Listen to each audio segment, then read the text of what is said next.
નમસ્કાર, આપ જોઈ રહ્યા છો હોટલાઇન ન્યૂઝ અને હું છું આપની સાથે તોફિક ગાંચી। ખેડૂતોના હિતની વાત કરવા માટે રાજ્ય સરકારે એક મોટો નિર્ણય લીધો છે। સાથે સાથે તેમણે જે આંતરરાષ્ટ્રીય યોગ દિવસ 10મો યોજાવા જઈ રહ્યો છે 21 જૂને તે નળાબેટ ખાતે રાજ્ય કક્ષાનો યોજાશે। તેની જાહેરાત કેબિનેટની મીટિંગ બાદ પ્રવક્તા મંત્રી ઋષિકેશ પટેલે કરી છે। તેમણે કહ્યું છે કે સૌરાષ્ટ્ર અને ઉત્તર ગુજરાતના ભાગોમાં ખેડૂતોને પાણી પહોંચાડવા માટે સરકારે નિર્ણય લીધો છે। સાથે જે આંતરરાષ્ટ્રીય યોગ દિવસ 21મી તારીખે યોજાશે તેમાં પ્રધાનમંત્રી નરેન્દ્ર મોદી છે તે જમ્મુ કાશ્મીરમાં જવાના છે, જ્યારે રાજ્ય કક્ષાનો જે યોગ દિવસ છે તે બનાસકાંઠાના નળાબેટ ખાતે યોજાશે। આ મામલે પ્રવક્તા મંત્રી ઋષિકેશ પટેલે શું જાહેરાત કરી છે તે આપ સાંભળી લો। આજે આદરણીય ભૂપેન્દ્રભાઈ પટેલ સાહેબની અધ્યક્ષતામાં કેબિનેટની મિટિંગ મળી હતી અને જે મહત્વના જે મુદ્દાઓની ચર્ચા થઈ, સમગ્ર દેશમાં 21મી જૂને યોગ દિવસની ઉજવણી થાય છે ને આ વખતે 10મો યોગ દિવસ ભારત પાકની બોર્ડર ઉપર બનાસકાંઠાના સરહદી નળાબેટમાં યોજાવા જઈ રહ્યો છે, જ્યાં આગળ એક સાથે 2500 લોકો યોગ કરવાના છે અને આદરણીય મુખ્યમંત્રી શ્રી પણ ત્યાં છે નળાબેટ ખાતે ત્યાં ભાગ લેવાના છે। સ્વયં અને સમાજ માટે યોગ, પોતાના માટે અને સમાજના સ્વસ્થ જીવન માટે યોગની જરૂરિયાતની થીમ ઉપર રાજ્યભરમાં 8 મહાનગરપાલિકાઓ, 32 જિલ્લાઓ, 251 તાલુકા, 20 નગરપાલિકા એમ કુલ મળી અને 312 મુખ્ય સ્થળોએ આ યોગની ભવ્ય ઉજવણી કરવામાં આવશે। ગ્રામ પંચાયતથી લઈ મહાપાલિકાઓ સુધી, શાળાઓ, કોલેજીસ, ITI, જેલ, આરોગ્ય, પોલીસ સહિતના વિભાગો અને સમગ્ર ગુજરાત યોગમય બને એવું ખૂબ સરસ મજાનું આયોજન કરવામાં આવ્યું છે। મુખ્યમંત્રી શ્રી, વિધાનસભાના અધ્યક્ષ શ્રી, રમતગમત રાજ્યમંત્રી શ્રી રાજ્ય કક્ષાના કાર્યક્રમમાં જોડાવાના છે। મુખ્યમંત્રી શ્રી ભૂપેન્દ્રભાઈ પટેલ 6:30 કલાકે તેમજ વડાપ્રધાન શ્રી શ્રીનગરથી 6:40 કલાકે આંતરરાષ્ટ્રીય યોગ દિવસની ઉજવણીમાં પ્રેરક સંબોધન કરશે અને એનું સમગ્ર રાજ્યની અંદર જીવંત પ્રસારણ પણ થવાનું છે।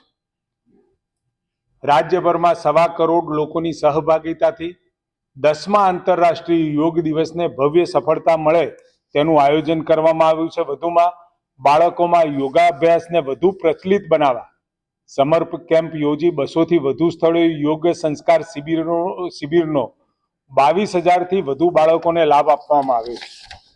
સાથે ગયા વર્ષે આપણે ખાસ નોંધનીય બાબત એવું છે કે વેસુ ખાતે લગભગ 1.5 લાખથી પણ વધુ લોકોએ યોગ કરી અને ગિનિસ બુકમાં એનો વર્લ્ડ રેકોર્ડ નોંધ્યો હતો અને 1 જાન્યુઆરીએ 2024માં મોઢેરા ખાતે 108 સ્થળોએ આપણે સૂર્ય નમસ્કારનો પણ કાર્યક્રમ યોજ્યો હતો।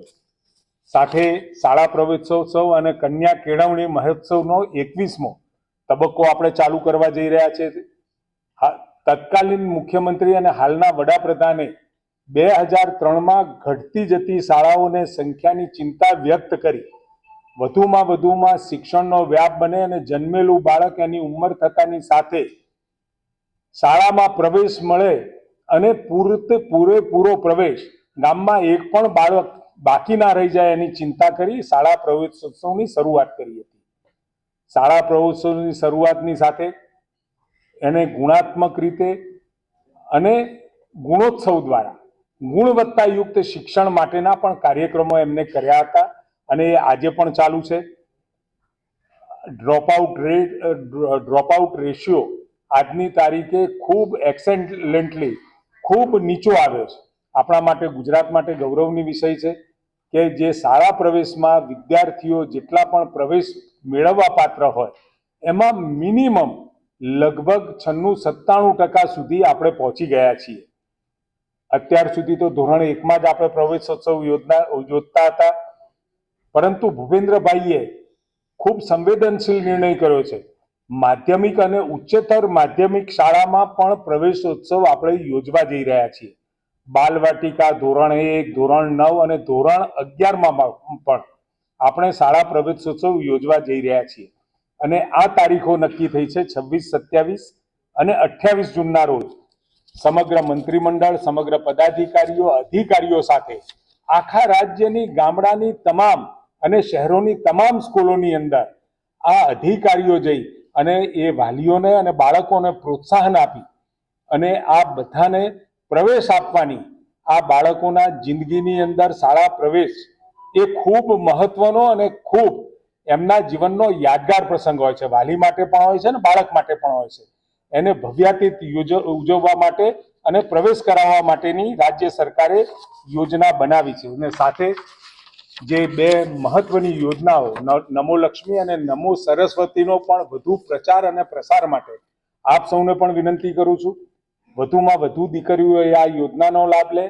વિજ્ઞાન પ્રવાહની અંદર જે એનરોલમેન્ટ ઘટી રહ્યું છે એના માટે પણ આપ સૌના માધ્યમથી આખા ગુજરાત રાજ્યની અંદર વિજ્ઞાનમાં વિદ્યાર્થીઓ વધુ રસ લેતા થાય ને પ્રવેશ લેતા થાય એ માટે રાજ્ય સરકારની આ બંને યોજનાઓ જે આપણને આદરણીય ભૂપેન્દ્રભાઈ પટેલે આપી છે, શિક્ષણ મંત્રીએ આપી છે, ત્યારે વધુમાં વધુ પ્રચાર પ્રસાર થાય એની આપના માધ્યમથી હું સમગ્ર ગુજરાતની પ્રજાજનને વિનંતી કરું છું અને આહ્વાન કરું છું કે દીકરીઓને ભણાવવાની શરૂઆત કરો.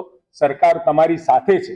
ઘરની અંદર કોઈ નાનું મોટું કામ હોય તો એની ચિંતા કર્યા સિવાય દીકરીઓને જો તમે 9 થી 12 ધોરણ સુધી પૂરેપૂરો અભ્યાસ કરાવશો તો સરકાર દીકરીઓને જો વિજ્ઞાન પ્રવાહમાં ભણે તો 25,000 અને સાથે ધોરણ 9 અને 10 ની અંદર પણ 50,000 જેવી માતબર રકમ આપી રહી છે. એટલે દીકરીના અભ્યાસ માટે ને વિજ્ઞાન માટે વિદ્યાર્થીનીઓ અને વિદ્યાર્થીઓને પણ લગભગ 25,000ની મદદ રાજ્ય સરકાર આપી રહી છે.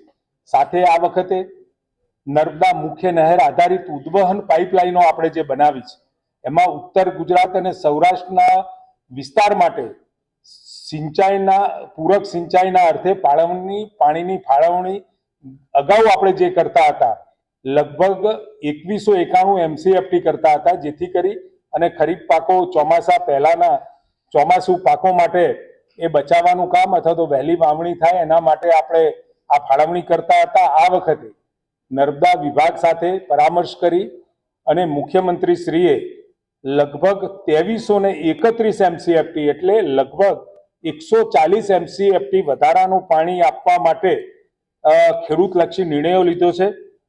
આમ તેઓનું કહેવું છે કે અત્યારના સમયમાં જે ખેડૂતોને પાકમાં કોઈ તકલીફ ન પડે તે માટે સાથે આજે આંતરરાષ્ટ્રીય કક્ષાનો જે યોગ હોય છે તેને લઈને લોકોમાં જાગૃતતા આવે અને લોકો યોગ તરફ વળે તે માટે પણ રાજ્ય સરકાર પ્રયાસો કરી રહી છે. આ પ્રકારના સમાચાર જો આપને પસંદ આવતા હોય તો આ ચેનલને સબસ્ક્રાઇબ અને શેર કરવાનું ભૂલતા નહીં. નમસ્કાર.